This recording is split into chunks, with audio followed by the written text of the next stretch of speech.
Happy Thursday. It is Reads and Recovery Day. So, we are going to be talking about Haven Point. We, as in me, are going to talk about Haven Point, which is a book written by Virginia Hume. So, Virginia Hume is the daughter of a news contributor. That's the best way that I'm going to explain who he is, Britt Hume. He had mentioned that his daughter wrote a book, and I thought, I want to read the book that the daughter of him wrote. So here we are, Haven Point. So I listened to the book, and when I did, I found that there was a lot of recovery related stuff in it. And it was stuff I feel like that would add value to my own recovery. And I thought, you know what? This is the third quarter book, Haven Point.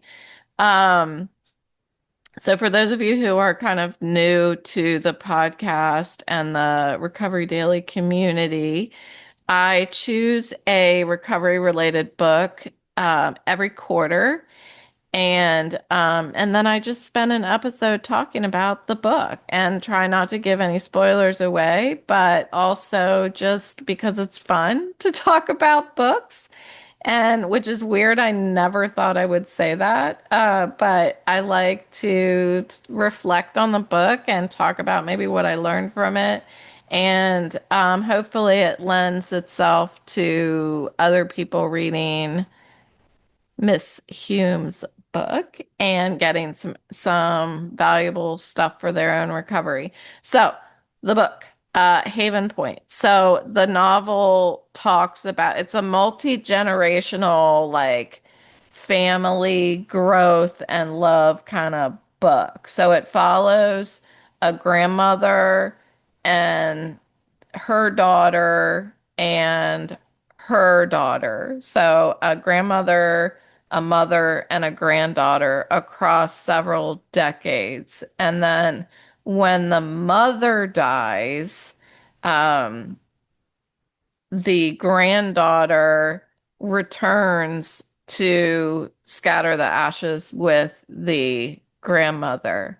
And during that summer, we learn more about the relationship between the granddaughter and the mother, the relationship between the grandmother and the mother, and it's all set in a coastal Maine setting.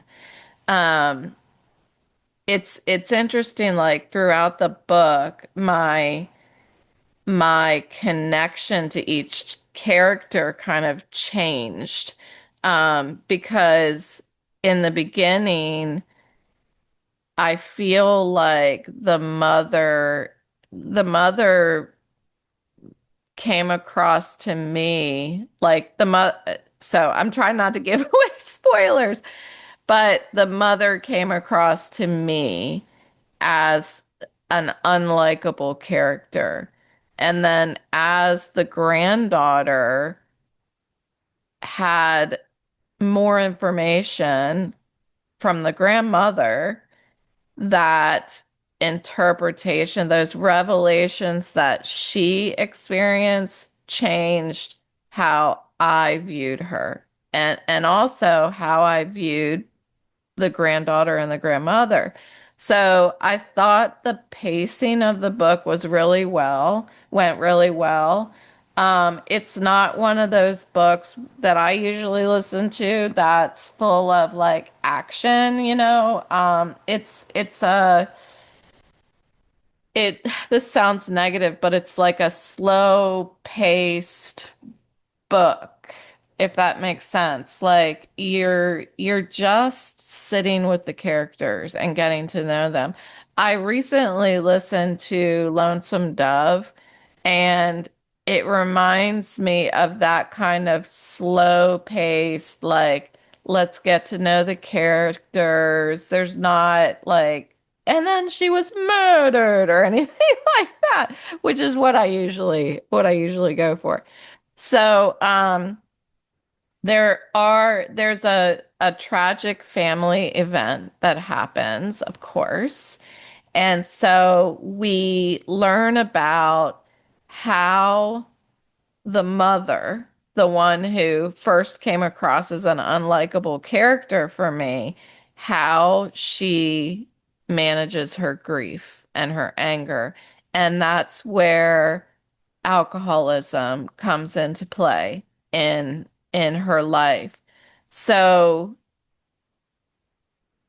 the granddaughter experiences that grief and anger and alcoholism from her perspective. Um, and we can see as someone who is in recovery from alcoholism how that need to temporarily numb grief plays out in this woman's life and how that impacts her, the mother, how it impacts her ability to process that grief. Um, and for me, it's just a reminder that a drink is never going to make a problem better. It's only ever going to make a problem worse. So another perspective is seeing how alcoholism impacted or affected the child, the granddaughter. I'm calling her the granddaughter, even though she's the daughter of the mother. And I'm not giving any characters names here. So we're just sticking with grandmother, mother, and granddaughter. So we get to see how the youngest generation is impacted by the alcoholism of the middle generation.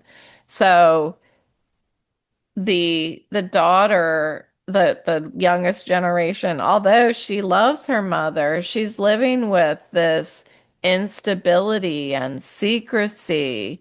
And because the mother, the mother's alcoholism becomes so prevalent in her life, the youngest generation then has to become responsible way too early in life.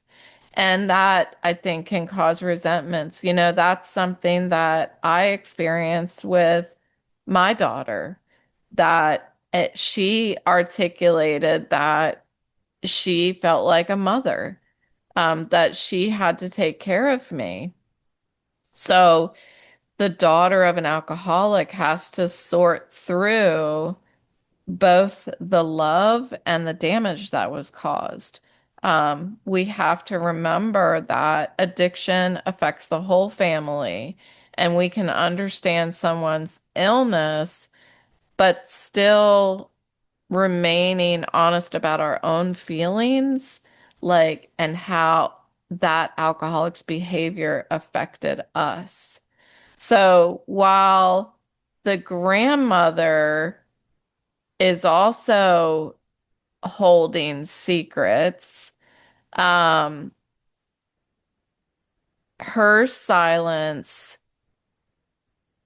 allows the mother to continue, like it's enablement, I guess, you know. Um, so those secrets, they aren't protecting anyone, you know, but that's what we're trying to do. That what I get from that is that the honest conversations can stop pain and resentments, but keeping secrets, not talking about the problem just passes the problem on to the next generation. And I feel a lot of pride in that. I hope that I was able to resolve the the problem so that it won't be passed to my next generation. but I know that alcoholism is a family disease and it could vary what I may beat it and it could pick up with the next generation. We don't know, you know, but um but all I can do is share my experience, strength, and hope. So back to the story, um, the book, I think, does a really good job of creating Haven Point. Like the name really comes through, like it's a great name, Haven Point, because it's really communicating that need for belonging, um that place becomes a haven, you know? So it's perfectly named, I think. Um our pain influences how we interpret other people and how we interpret our home even. So being able to talk about the pain, it allows us to see people, places, and things from a different angle. And that can create understanding even when we can't change people, places, and things. So I think it's a great family story. It's a great story about resentment. And it's a great story, I think, of encouragement for being willing to examine the hard stuff in our lives. If we don't look at it, it's just going to sit there. I say it all the time. If I don't look at it, it's going to just stay in my dark place and it's cold and moldy in there. And it is just going to grow into a pain that is unmanageable. And like I said, like it influences how we interpret people, places, and things. If I keep things in there, it doesn't feel like it. It doesn't feel like my pain is influencing anything. It feels like I'm hiding it and I'm successfully hiding it. But I know from my experience that as much as I feel like I'm successfully hiding things, I never am. I never am. It's apparent. Um, we're not as smart as we think we are when it comes to managing grief. Um, so, so that's what I got from the book. Without giving too much of a spoiler, I liked the ending. I thought, that's all I'm gonna say. I like the ending, and that's encouraging when somebody's recommending a book. Yes, it ended well. So, there's also, I think, two other books in the three book series. I have not listened to the other books yet, but I'm considering doing so. I think there's two other books. There may be one. I'm not sure. So again, that was uh Haven Point by Virginia Hume. And I think it was a nice story to read. And that's what I've got. So thanks for listening. And I will post on my website under the Reads tab, the tab that says Reads. I will post our book for Q4. I'm not quite sure what it is yet, but when I figure that out, I will let you know. There's a random person who just walked through my backyard into the into the woods. That's odd. Anyway, at least he's not coming out of the woods towards my house. So I prefer the direction that he's going in. Okay. Thanks for listening, and I will talk to you next time.